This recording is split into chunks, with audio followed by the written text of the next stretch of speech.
3.5 साल बीत गए, उनके किए हुए वादे का वाह भी अभी लिखा नहीं गया। 1.5 साल में बड़े बड़े वादे करने वाले कि 1.5 साल में हम क्या दे देंगे। ये ऐसे लोग हैं जिन्हें ना जनता से प्यार, ना राज्य से प्यार, ना देश से प्यार। आज ऑपरेशन सिंदूर जब होता है, देश में पूरी कश्मीर से लेकर के कन्याकुमारी तक हर व्यक्ति खुश है, प्रसन्न है। मैं आज केजरीवाल जी आपसे पूछती हूँ, आपके मुंह में क्यों गोंद लग गई भाई? आप नहीं बोल रहे, आपके सांसद कुछ क्यों नहीं बोल रहे? एक शब्द आपके मुंह से देश की सेना के लिए अच्छाई का निकला नहीं। ऊपर से आपके लोग भद्दी टिप्पणियां करते हैं देश की सेनाओं के ऊपर।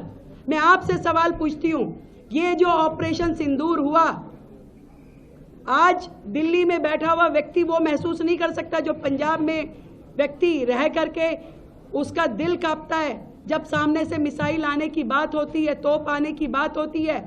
परंतु ये नरेंद्र मोदी जी का नेतृत्व था जिसके कारण से जिस तरीके की व्यवस्थाएं और सुरक्षा एयरड्रोम जोन यहाँ बनाया गया, एक भी ड्रोन, एक भी मिसाइल पंजाब की सरहद को क्रॉस नहीं कर सकी।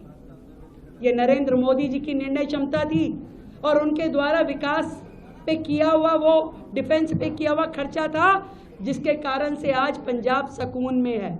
आपसे एक शब्द मुंह से नहीं निकला देश की केंद्र की सरकार की बड़ाई में। उल्टा आप जब बोलते हैं देश की सेनाओं के खिलाफ बोलते हैं, देश दुश्मनों के साथ खड़े हुए दिखाई देते हैं। मैं आपसे सवाल पूछना चाहती हूँ कि आखिर आपका इस मातृभूमि से, इस पंजाब की वीरों की धरती से कुछ संबंध है या नहीं है?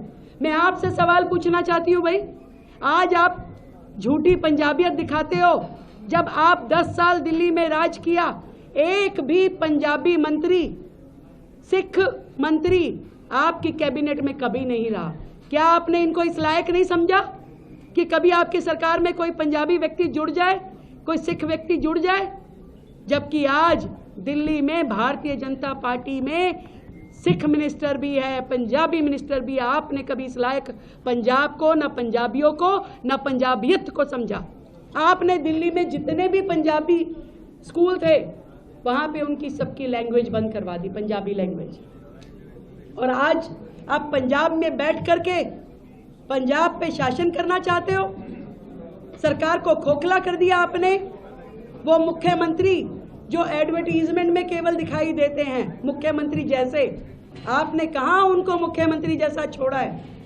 यहाँ तो पूरा का पूरा शासन दिल्ली के रिजेक्टेड मंत्री आके करते हैं, चाहे वो सिसोदिया हो, सत्येंद्र जैन हो, विभव कुमार हो, राघव चड्ढा हो। ये लोग आकर के बैठ के, इनका क्या लेना देना पंजाब से? इनमें से कौन पंजाब मूल का है? कौन यहाँ की समस्याओं को जानता था? केवल सत्ता के लोभी हैं ये। दिल्ली की सत्ता गई तो तुरंत यहाँ सत्ता पकड़ ली, चिपक गए पंजाब के साथ आकर के। पर मैं ये कहना चाहती हूँ कि आपने कभी भी दिल्ली की सरकार में रहते हुए कभी सिखों का भला नहीं किया। आप उस कांग्रेस के साथ हाथ मिला के चुनाव लड़ते रहे हो जिन्होंने 1984 में सिख नरसंहार किया। कभी उनको न्याय दिलाने में आपने मदद नहीं करी। कभी एक भी इफेक्टेड परिवार का भला नहीं किया।